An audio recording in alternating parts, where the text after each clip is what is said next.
Kung ikaw ay isang businessman na Christian, magtitinda ka ba ng sigarilyo at alak? Pwede. Ito ay isa sa mga pinagtatalunan ngayon ng mga Kristiyanong businessman na may sari-sari store. Tara, pag-usapan natin. Sabi ng iba, nagiging sanhi ka daw ng pagkakasala dahil alam mo naman na masama sa katawan yan.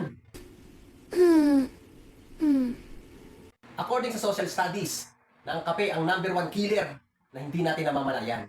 Ganon? Bakit?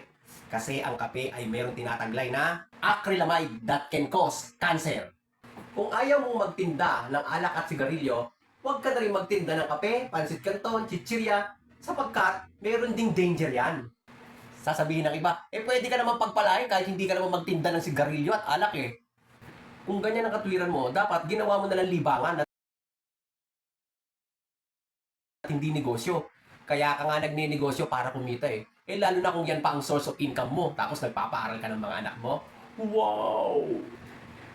Alam mo, ha? Kahit hindi ka magtinda ng alak at sigarilyo, yung tao hahanap ng tindahan niya para bumili. Bakit? Choice nila yan eh. Kaya ka nga nagninegosyo para kumita. Ano ka ba? Ito ang sasabihin ng ilan. Sige, Kristiyano ka na, magtinda ka ng ganyan kung kaya ng konsensya mo. Alam nyo, ang konsensya minsan ay nahuhubog din ng katuruan. Kapag mali ang pananaw mo patungkol sa konsensya, aba, mag-isip-isip ka na rin.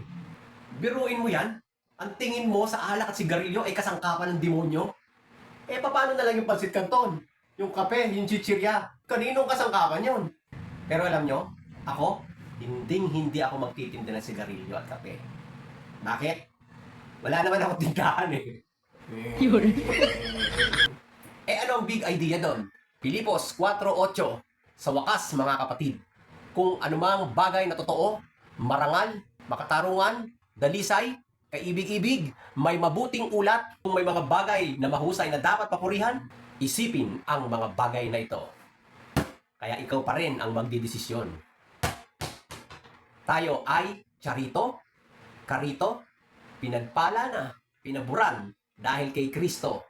Did you know